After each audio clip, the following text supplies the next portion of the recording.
the nature of learning in a school is less than 20%. 20% குறைவாக மட்டும்தான் கற்றல் என்பது பள்ளிக்கூட சுவருக்குள்ள கிடைக்குங்க. 80% வெளியே. அந்த வெளியே கிடைக்கிற அறிவை ஊட்டுகின்ற பொறுப்பு ஒரு சமுதாயத்திற்கு, ஒரு பெற்றோர்களுக்கு இருக்கு. ஒரு டவுன் பஸ்ல ஒரு குழந்தை ஏறி இறங்குறாங்கன்னா அங்க அறிவு இருக்கு. வெளியே நாம எப்படி நடந்துக்கிறோம் அதை ஒரு குழந்தை பார்க்கறாங்க, அங்க அறிவு கிடைக்கும். குழந்தை வீட்டுக்குள்ள தந்தை தாயும் எப்படி நடந்துக்கிறாங்க, அங்கிருந்து அறிவு கிடைக்கும். ஆணும் பெண்ணும் சமம் என்கின்றோம், ஆனா வீட்டில் அப்பா அம்மாவை சரியா நடத்துறாங்களா? பள்ளிக்கூடத்தில் 20% மட்டும்தான். வீட்டில் அப்பா அம்மாவை சரியா நடத்தலைன்னா ஆணும் பெண்ணும் சமம் இல்லை என்கின்ற அறிவு குழந்தையினுடைய மனசுக்குள்ள போயிடும். அப்பா தன்னுடைய அம்மாவை எப்படி கூப்பிடுறாங்க? வா, உட்காரு, ரிமோட் எடுத்து கொடு, அப்படி கூப்பிடுறாங்களா? இல்லை வீட்டில் வேலைகளை எப்படி பகிர்ந்து செய்கிறாங்களா? அந்த வீட்டுக்குள்ள பெரியோர்களுக்கான மரியாதை எப்படி கொடுக்குறாங்க? பெரியோர்களுக்கான மரியாதை அந்த வீட்டில் எப்படி இருக்கு?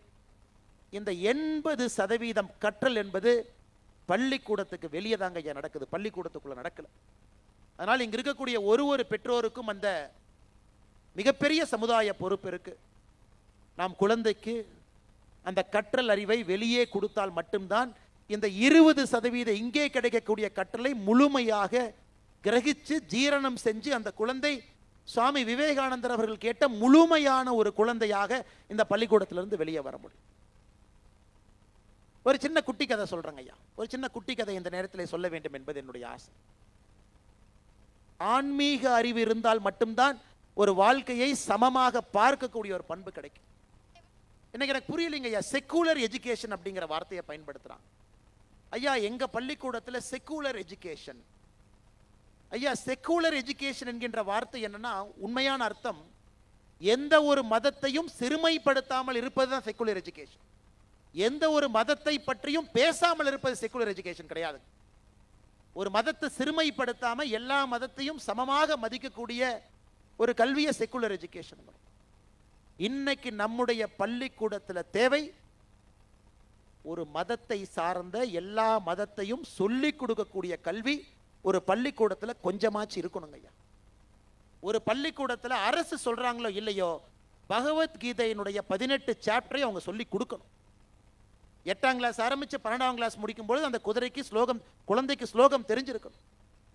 பகவத்கீதையினுடைய கருப்பொருள் தெரிஞ்சிருக்கணும். ஒரு மகாபாரதம் ஒரு குழந்தைக்கு ஒரு பாடமாக சொல்லி கொடுக்கப்பட்டிருக்க வேண்டும். அந்த குழந்தை மேடையின் மீது ஒரு நாடகம் போடும் பொழுது அதில் ஒரு பகுதியை எடுத்துங்க பண்ணணும். அதே குழந்தைக்கு ஒரு பேசிக் குரான்ல என்ன சொல்றாங்க ஒரு புரிதல். அது இந்து மதத்தை பின்பற்றக்கூடிய குழந்தையாக இருந்தாலும் மற்ற மதத்தினுடைய அடிப்படையை அந்த குழந்தைக்கு நம்ம சொல்லிக் கொடுத்து தான் பள்ளிக்கூடத்தை விட்டு வெளியே அனுப்பணுங்க ஐயா. கிறிஸ்துவ மதத்தினுடைய அடிப்படையும் அந்த குழந்தைக்கு தெரிஞ்சிருக்கணும். லென்ட்னு சொல்றாங்களே அப்படின்னா என்ன, 7வது நாள் ஓய்வெடுக்க வேண்டும் என்று சினகாக் ஜூ கம்யூனிட்டி சொல்றாங்களே அது என்னது, அந்த குழந்தைக்கு இதெல்லாம் சொல்லி கொடுத்து உங்க அனுப்பிச்சா தாங்க ஐயா இந்து முஸ்லீம் சண்டை வராது. இல்லாட்டி வந்துகிட்டே தான் இருக்காது. ஏன்னா அடிப்படை புரிதல் கிடையாது. ஒரு மதத்தின் பற்றி நமக்கு தெரியாது. நம்முடைய மதத்தை உயர்ந்த மதமாக நினைத்துக் கொண்டிருக்கின்றோம், தவறில்லை. நம்முடைய மதத்தை உயர்ந்த மதமாக நினைக்கும் பொழுது இன்னொரு மதத்தை தாழ்வாக ஏன் சில பேர் நினைக்கிறாங்கன்னா அந்த மதத்தை பற்றி புரிதல் அவங்களுக்கு இல்லை. ஆனால் நம் செக்குலர் எஜுகேஷன் என்கின்ற போர்வையில் ஒரு பள்ளிக்கூடத்தில் இதையெல்லாம் பிடுங்கி எரிந்து விட்டோம். அதனால் என்னுடைய அன்பான வேண்டுகோள், ஒரு பள்ளிக்கூடத்தில் ஒரு basic knowledge and Dharma, basic knowledge and philosophy, எல்லா மதத்தினுடைய அடிப்படை புரிதல் ஒரு குழந்தைக்கு தெரிந்தால் மட்டும்தான் அந்த குழந்தை ஒரு மனிதன சகோதரனாக சகோதரியாக எல்லா மனிதனையும் சமமாக, இன்னொரு மதமாக இருந்தாலும் அந்த மதத்தில் இருக்கக்கூடிய நல்ல விஷயங்களை அந்த குழந்தை கையில் எடுக்க முடியும். நான் எல்லா பள்ளிக்கூடத்திலையும் என்னோட பேச்சில் இந்த பாயிண்ட்டை நான் சொல்றேங்க ஐயா. குழந்தைக்கு ஆன்மீகத்தை தர்மத்தை மாற்று மதமாக இருந்தாலும் எடுத்து சொல்லி கொடுங்க. 12ஆம் வகுப்புக்குள்ள அவங்களுக்கு என்ன மனது உருவாகிறதோ அதுதான் அவர்களுடைய வாழ்க்கை. அதன் பிறகு அது உருவாகாது.